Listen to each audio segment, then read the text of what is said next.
Hey, everybody, welcome back to another episode of Random Chatter. This is our review show for June 6, 2021. Tonight, it's going to be Eric, Tim, and myself talking about the newest stuff that's out there and some stuff we've been catching up on from a backlog of stuff because we've had nothing but time to watch stuff, I guess. So, guys, how you doing? Tim, how are you tonight? I'm doing well. I've watched some things this week. That's good because that's the whole point of the show. And if you hadn't, we wouldn't have much of a show. Yeah, it's a bit of a mixed bag, but okay. Sometimes it is. But that's why we're here, so that when we have mixed bags, you can help tell people, maybe not this one thing. Exactly. Yeah. That's true.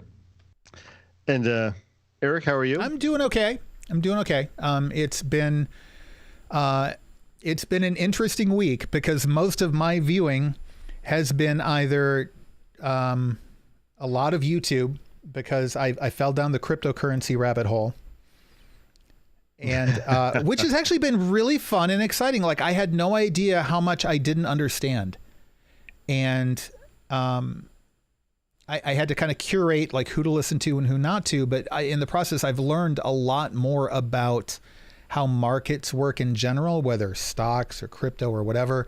And then also just kind of the technology behind some of the cryptocurrency stuff and what it actually does and how it can help facilitate, financial transactions internationally and things like secure voting and secure voting registration and stuff in third world countries and like all of these different projects that are all using these blockchains and et cetera. So a lot of my viewing, it's not really something I can review here because it's been educational stuff, but I've hit a couple of things this past week that are noteworthy. Okay.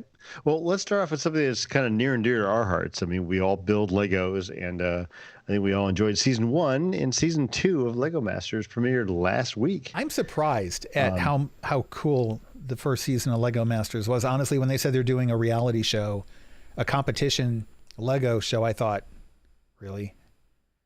What are you going to do? Who can build R2-D2 the fastest? Like, what do you do for that? It was really good.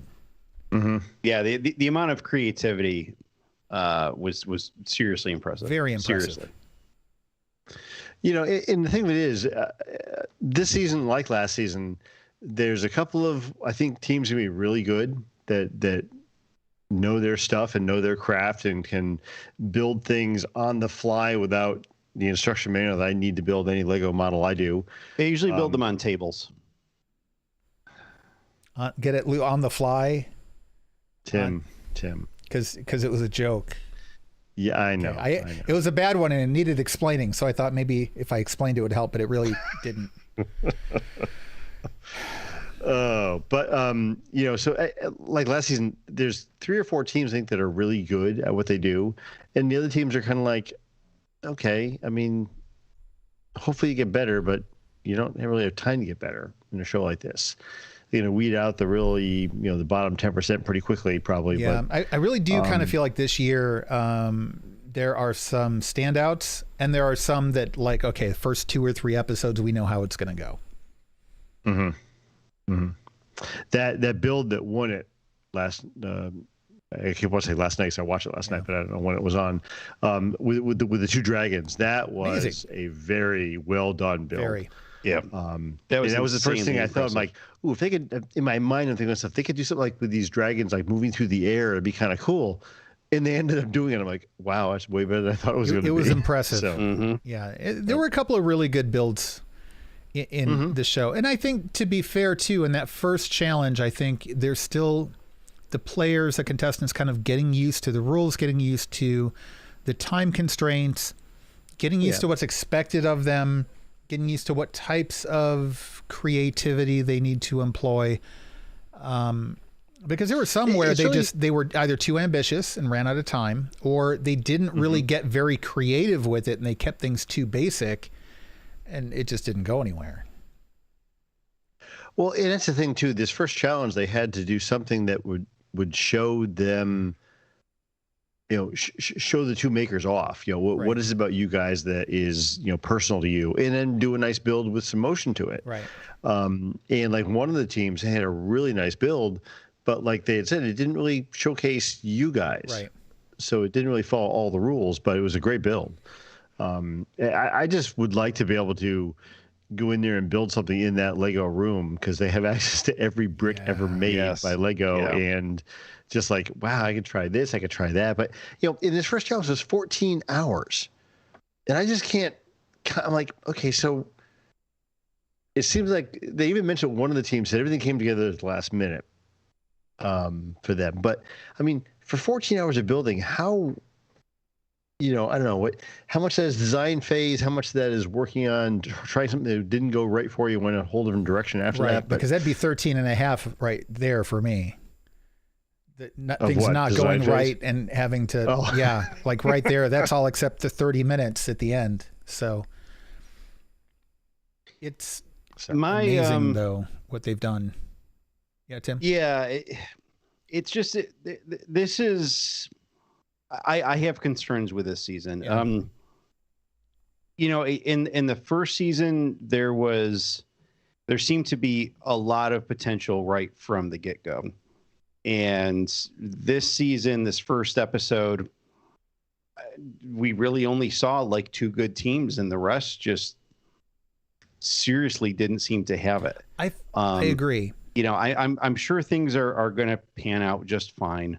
It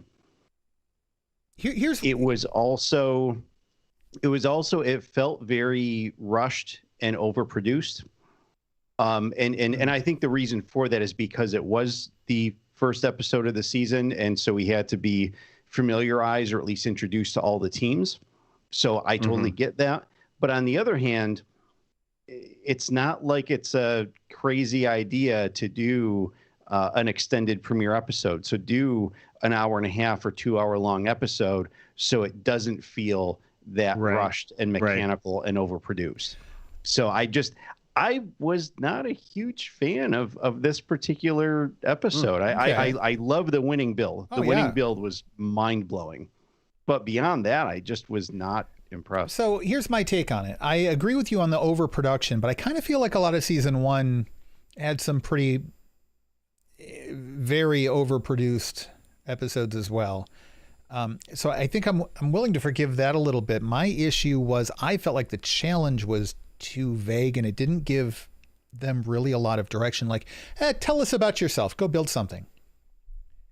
I feel like if you gave that to me, I would have a really hard time coming up with a good concept. If you look at season one, the assignments they gave them were a little bit more specific, or it would be, okay, like here is, you're doing something with classic fairy tales, and there's 10 different fairy tales here, and you guys have to pick one out of this list. And, there people are like figuring, I wanted that one, but I got stuck with this one instead. So what am I going to do with it? Like there was still a little bit of a creative trigger. And I feel like that was completely lacking in this one. If you said, build us something that introduces us to you, I would have built like a giant Lego and said, here's a big Lego, because I like Legos and it's big. Like, what do you do? I don't know. So I imagine that some of those people maybe kind of got stuck in their own head a little bit creatively. And I didn't like that. So I agree with you, Tim. I didn't like this episode. I'm going to wait and see if the second episode gets any better. But here's the thing I think our audience needs to take away. The fact that we just spent our first... 6 of the first 8 minutes of our episode talking about just one episode of Lego Masters, I think we would all agree that we would recommend this show. Overall, yeah. The fact that we're discussing it. I mean, even if only the first season, like if you haven't seen it, at least go watch the first season. I think overall, yeah, totally, it's discussion worthy. We've been discussing it for this long, and we've used up a third of the episode already, really. I think that says something. Well, yeah, and I think it's good. I mean, we tend to be more critical of things we really like, right? So if it was something that we didn't care about, we wouldn't be talking about it as much. So yeah, I mean, I think give it a shot, especially if you like Legos, and who doesn't? With the caveat that Tim pointed out that this first episode is questionable, I would say check out this season. Very good. Let's see. What else do we have for new stuff that we've seen? I got to see another new release, a new theatrical and streaming release. Okay. Spiral. If you're not familiar with it. That's the Book of Saw movie, right? It is. So this is part of the Saw franchise. And it was, I believe, written and directed and starring Chris Rock, of all people. Who I thought, when I first heard this announced a couple of years ago, I'm like, really? You're kidding me. That's never going to work. And it does. And it stars him. Samuel L. Jackson plays his father. Chris Rock's a police detective. So this whole movie takes place in an environment where the police know about the Saw killer. And they know he's dead. So when something seems to happen that harkens back to the previous murders, this is clearly a copycat sort of situation, which has kind of already been established in the Saw franchise. Like there are copycats who continue this onward. And so it is entirely from the perspective of the police dealing with this. You've got a department director who's assigning people different tasks. You have different policemen who are going out and investigating and asking different questions. It is basically a cop investigation movie. It is not shown from the perspective of the victims who are trapped in the basement and trying to get out and blah, blah, blah. So there's a shift in perspective with this movie that I thought was really interesting. And I got to say, I'm impressed with Chris Rock for this movie. It's very much a Saw movie, one of the better ones. But he pulled off stuff I didn't think he was going to be able to pull off as a writer and a director. And I really don't know how experienced he is as either. And I only really know him from comedy stuff. So for me, everything he did was something that is outside my familiarity with Chris Rock. And I have to say that it wasn't a brilliant movie, but it was solidly good. Like I'm impressed that he did what he did. Like hats off to him. It was good. I mean, there's been a lot of comedy guys that have done either, thriller or horror type esque movies that you wouldn't have thought of that. Yeah. And it's like, wow. I mean, like, Martin Freeman. I was thinking Jordan Key and Peele. Jordan Peele. He's done some of the horror stuff. Robin Williams did some amazing stuff that was serious, not Brilliant comedy. Stuff, yeah. And creepy. Whereas I mean, I can see him doing this well. I wouldn't have thought of it off the top of my head, but yeah, Chris Rock. I was completely I thought it was a joke at first, and after seeing the movie, like again, hats off to him. And the acting was good, and the directing was good. I didn't realize this was the 9th movie in the Saw franchise. There have been a lot, and really only the first 2 were any good. But I would say the first 2 were only fantastic. seen the first 2. Yeah. I think so. In fairness, I think I've only seen the first 4. I haven't seen all of them. Okay. I did give up at one point. I have some taste. I mean, come on. But this is. It's hard to recommend because it's a Saw movie and not everybody's going to like them and not everybody's going to like horror movies. But if you like horror movies, this was appropriately disturbing at the appropriate points. It was thrilling at the points where it needed to be thrilling. There was character development. The acting was good. The shots were framed well. The plot, so to speak, and any twists and things were at least... Plot twists are hard to do. I mean, they just really are from a writer's perspective. So they at least landed well.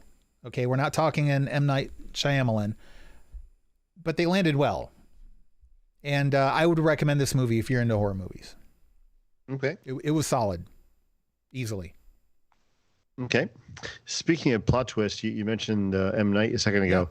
And I saw a trailer, which we need to bring back our trailer show. Before we started recording tonight for the movie Old coming out in July. Have you seen that, Tim? The trailer? I have not. No. I was like, wow, that's a pretty cool concept.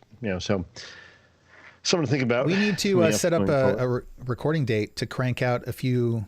We're going to start doing like single trailer episodes of Trailer Breakdown and just do like short little 5-minute things. And we need to decide when to do it. I went through the list of trailers yesterday, and I think there's enough we can bring the show back. Okay. We're getting to the point now where we can start doing that. Plus there's stuff to catch up on still.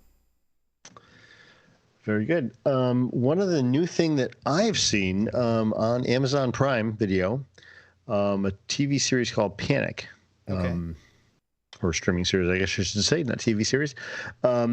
It's a high school-esque horror / thriller, kind of in the same vein of Final Destination. At least it feels that way. It's not that kind of a story, but the premise is the graduating senior class of whatever town they're in all play this game called Panic, and it's doing really stupid stunts to win the prize. Whoever gets the most points at the end of the summer wins the the pot of money they all paid in during the year. Okay. And the premise is that in the previous season of this game, 2 students died. One of them, they revealed, died by her challenge was crossing the road blindfolded at night. Yeah, hit by a truck. So yeah. But that's the kind of thing. Big disclaimer in the beginning of the show saying, "Don't try these stunts at home. These are not stunts you want to do." You know, it's like, oh Jesus. I'm 2 episodes in. It's interesting. I think there's some good character development going along. It's you kind of know where it's going to go, but so far it's okay. I'm not saying rush her out and see it, but if you like things like Final Destination, that kind of a show, or kind of a movie, kind of a story, check this out. Is it it's on Amazon Prime? So aside from the premise itself, are the characters okay? The writing's okay? The acting's okay? Like, is it? So, I mean, there's nobody I know in this thing. It's all brand new names. They're all, child actors, high school age or, probably college age actors. The direction seems okay. It's very formulaic. It's not like it's something, earth shattering. Oh my God, look what they did here. Right.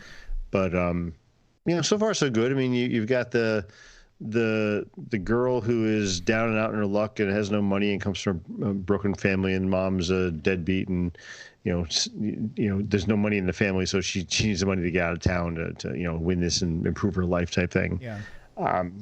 So that it's not anything new, but it's interesting so far. Okay, keep us posted on how it goes. I'm desperate for new shows. Like I've binged. They're doing 8-episode seasons for everything, so you binge stuff, and then it's like, well, now what? Yeah. Yep. Very true. What else do we have here? Oh, I watched Cruella on your recommendation, and we're going to cover that on Movie Chatter this coming week, I believe. Yeah, I watched it. It's going to be a good episode of Movie Chatter. No, I finally, it's going to be you versus Robin instead of me versus Robin. I thought the movie was well done. I mean, it was filmed well. It was a well acted. I just didn't get the fact that we have a villain that we're trying to feel sorry for, and if it didn't work with what I know about Cruella de Vil. Okay. See, I think the whole sympathetic antagonist is a great thing. I mean, you support the Empire too in Star Wars, and Thrawn is your favorite character. I mean, yeah. I think it gives a lot of depth to the character, and I think it's cool to kind of see where she comes from and what inspired her. And I believe on Friday it was announced they just announced a sequel. Yeah, I heard. Oh, did they? I missed that. Yes. Okay. No, I thought the soundtrack was amazing. Oh, it's incredible. It's on my phone. Fantastic. Yeah, they did a fantastic job with the music in the show. It's all right. Wow. But I felt the same way when I got done watching this as I did when I got done watching the Johnny Depp movie Blow, where he played George Young, the drug dealer. Okay, I haven't seen it. Yeah. And basically, I mean, he played George Young, who was the guy who imported 99% of all cocaine into the U.S. back in the 80s, right? And how many people suffered and died because of this guy, becoming addicted to drugs and everything else. And if they made it so that you felt sorry for the guy at the end. I'm like, no, he's a drug dealer. I don't care if he doesn't see his daughter again. He's a drug dealer. That's how I felt about Cruella de Vil. Yeah. I'm like, no, she wanted to skin puppies to make a coat. No, yeah, I mean, it's fair. Person. And I think that's one of the things I had going into it that was a little rough for me to even get interested in it. It is really hard in a movie where you know that you are the protagonist is a villain. Mm-hmm. It is difficult. If they had done the movie and didn't call it Cruella, and the main character was not going to be Cruella de Vil at the end, but it was the same story, I thought it would have been fantastic. My only problem with it is the connection to Cruella de Vil. That's my only problem with that movie. Okay. I think. Well, we'll discuss that more on Movie Chatter. But we'll talk about it on Movie Chatter Tuesday. Yeah. It sounds like that's going to be. I love the episodes where there's some conflict, and so do the audience members apparently. So that's good. This is going to be a good time. We have the perfect selection of hosts for that show. I'm really I love doing Movie Chatter with you guys. We have a good time. Good luck, Lou. Or Robin too. Yeah, heck, that's okay. I'll stay on my own. It's all right. I'm teaming up with Robin this time, I think. So. Yeah, I'm gonna be out in the limbo myself. Yeah, you know how I feel most weeks. What else do we have? Tim, you've been very quiet for the last few minutes. What do you got for us? So the new thing for me that really, really loved, and we watched this last night, was Hotel Mumbai. Not a new movie. It came out in 2018.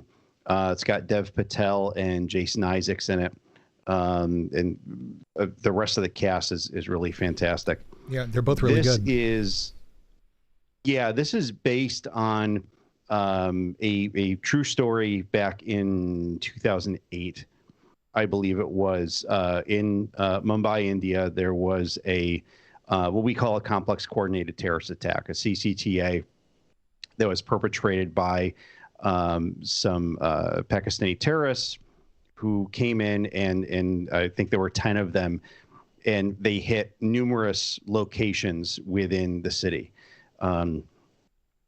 They hit a transit station. They hit different hotels and that kind of stuff. And so obviously this film centers on the events at Hotel Mumbai, and absolutely riveting, like really, really incredible. Insanely well done, great writing, great direction, again, great cast. Really thrilled with it. Not a family friendly thing, not for the squeamish. There's a lot of shooting and death and blood and that kind. I mean, very, very serious, very grounded movie. Fantastic though. It was just so incredibly well done. If you're into that kind of thing, I definitely recommend it. Okay. So not a feel-good movie, but okay. No. I watched. What else do we have here? I watched a movie that is kind of. It's not really like Cruella. It's one of those things where you think maybe you're going to have to root for a bad guy throughout the movie, and then maybe not. And I didn't know that much about the real life story behind it. And it's still a movie. This is not a documentary, so I get that this is still fictionalized. But on your recommendation, Tim, and I kind of wanted to see it anyway, it was on my Netflix list, but I bumped it up to the top of the list, and I finally watched Molly's Game with Jessica Chastain. Okay. Yeah, really good. Oh my gosh. Yeah. Like I missed out on not watching. So well told. Yeah, I should have watched that way sooner. I'm not going to really like get into it or anything. But it's about Molly Bloom, who ran a bunch of like high stakes poker games on both coasts, and kind of the trouble she got into with the federal government, and then, her lawsuit and all this kind of stuff. Brilliant movie. Oh my gosh. Mm-hmm. So, so that was really good. And then the other movie I watched was Iron Fists and Kung Fu Kicks. And no, Lou, it's not Kung Pao Enter the Fist. That's a completely different thing. It I sounded know, close for a minute there. and I was waiting for you to like, roll your eyes. This is not that at all. This is actually a documentary, and it has to do with martial arts as portrayed in film and television through the years. And it starts out early with, Japanese karate versus Chinese kung fu, and the years kind of leading up to Bruce Lee, and how American culture didn't really want, they were into Westerns and stuff, and they didn't want that kind of thing in. And then Bruce Lee coming in, and then Bruce Lee leaving. And then how some of the kung fu stuff related to protests against Vietnam, and how they use that as a way to do analogies for certain types of political statements. And then how it had an effect on the black community through, I think, the late 60s, early 70s. And then they get into the more modern things. There's a little bit of a touch on Jackie Chan and kind of the more practical, non-wire work, almost parkour sort of effects. They touch a little bit on things more modern at the end of the documentary, like Wu Ping and Matrix and some stuff like that. But the most of the focus is on stuff through like the 60s, the 70s. A little bit of the 80s and stuff. But it's interesting. It was all stuff I'd never, almost all of it was stuff I'd never seen before. People I've never heard of before who had a big impact on martial arts and film. And it was really good. If you're into that at all, if you're either into filmmaking or if you're into martial arts films, it's worth watching. I threw it on as kind of a background thing, and as I often do for that sort of stuff. And then I found myself paying closer and closer attention to it, and I stopped doing the thing that I was doing to put on some background noise and started watching it instead. It was really good. Again, it's called, if anybody's interested, it's called Iron Fists and Kung Fu Kicks, and it's on Netflix. Okay, cool. And I'll tell you that it's real interesting, and it's also very timely. There's with Shang-Chi coming out later this year. There's been a lot of discussion about how Shang-Chi is going to be portrayed. There's actually a recent article that I read that we're going to be talking about in Guardians this week that has to do with that. I mean, we've seen, obviously, and it sounds like, Eric, a lot of what they talked about and what you saw was like a lot of the stereotyping of Asians and martial arts and that kind of thing, and how, this article that I read regarding Shang-Chi is about how they are trying to not fall into that trap of stereotyping, yet they still have to acknowledge the character and where the character comes from. But they're dealing with a character that was created in the early 70s by two white guys at the height of the, quote, the Kung Fu craze.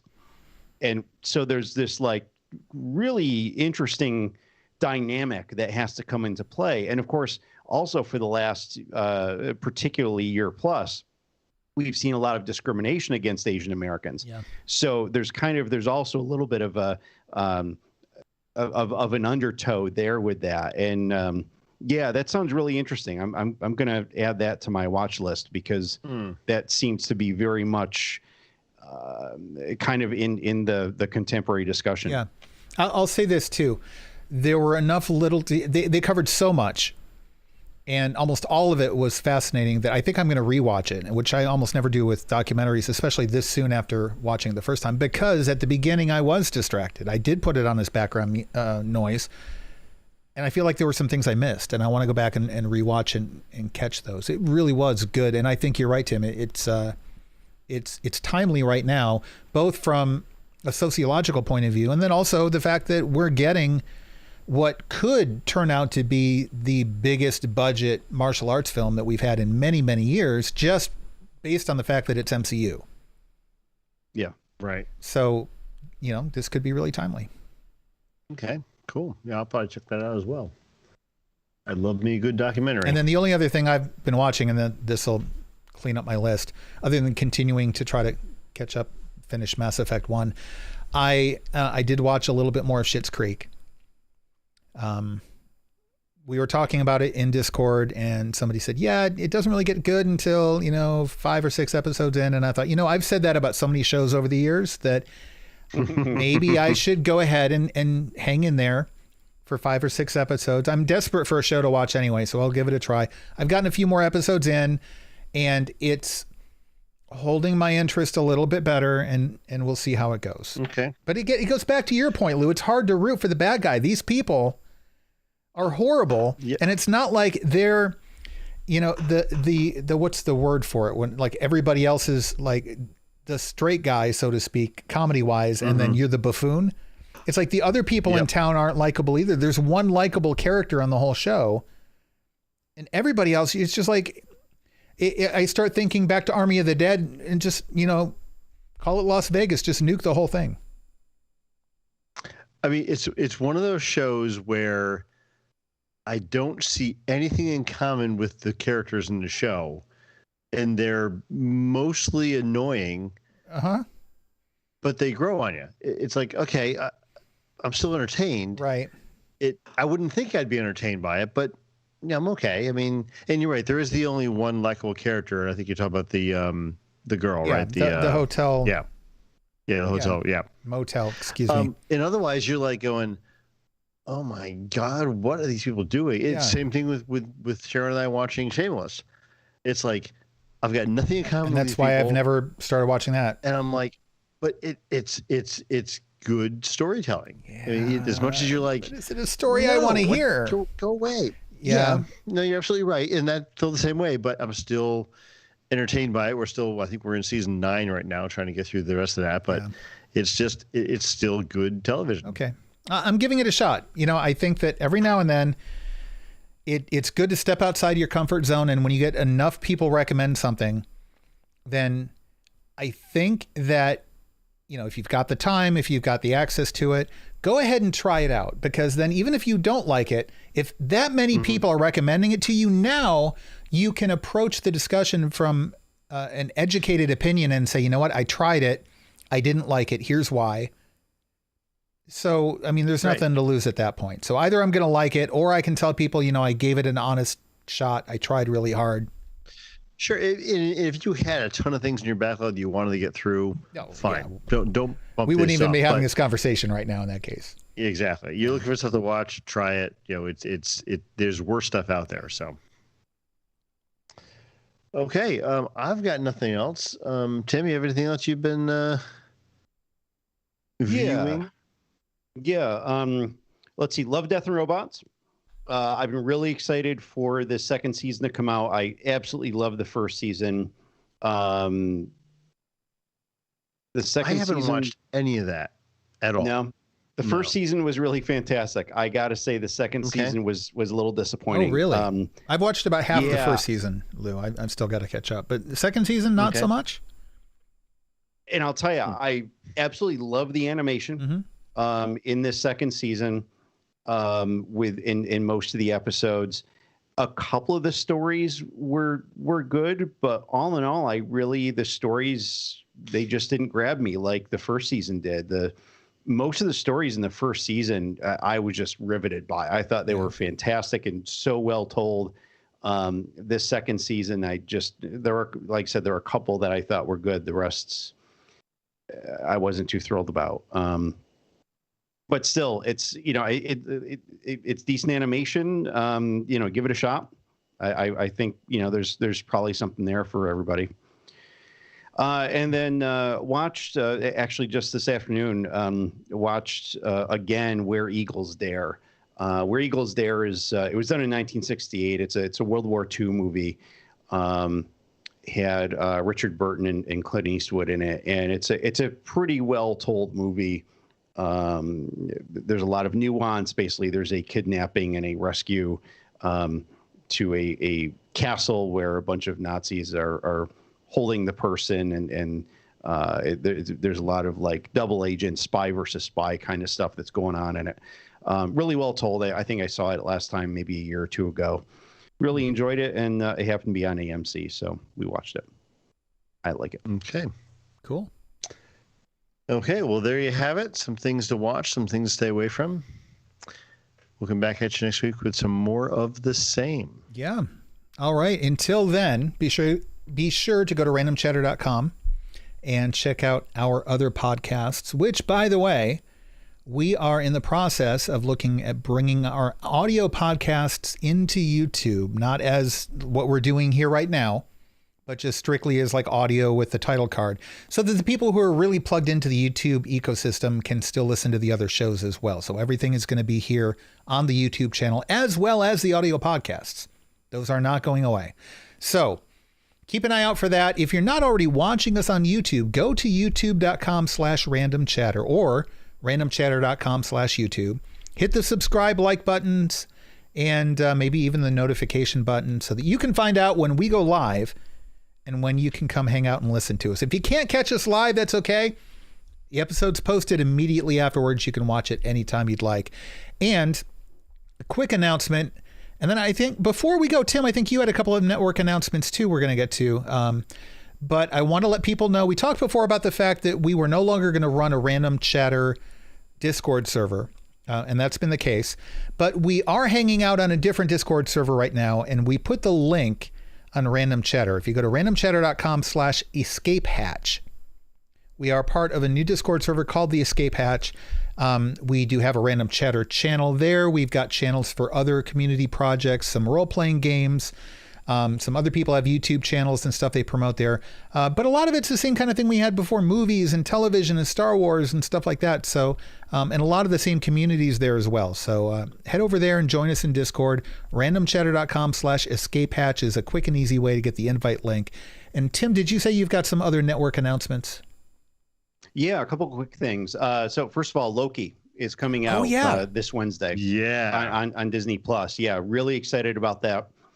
So with that, we are doing, and it's going to stay on Wednesday nights, or on Wednesdays rather. We are doing MCU TV Wednesday night, so expect to see that episode come out on Thursday, and that should be pretty consistent for the run of Loki. Also, we are just starting last week, we started dividing up Guardians of the MCU into 2 episodes. So we basically have a news episode and then a second episode, which is discussion and or character profile type of episode. So basically, you're still getting exactly the same content that we had before. It's just broken into 2, and just coming from a lot of studies saying that people want shorter episodes. So we're trying to, one of these did go over half an hour, but we're generally trying to keep these under half an hour to kind of help accommodate that. And we're actually recording them both the same night, which is Sunday night, and then we're just releasing them at different times throughout the week. So just so people know that's what's going on there. Same stuff, but more episodes of it. Cool. Very good. All right. Well, that's going to do it for this episode of Random Chatter. If you're listening to us live, stick around. We are going to do a lightning round episode immediately following this. Give us 2 or 3 minutes and we will be right back. Otherwise, check out our other shows, and we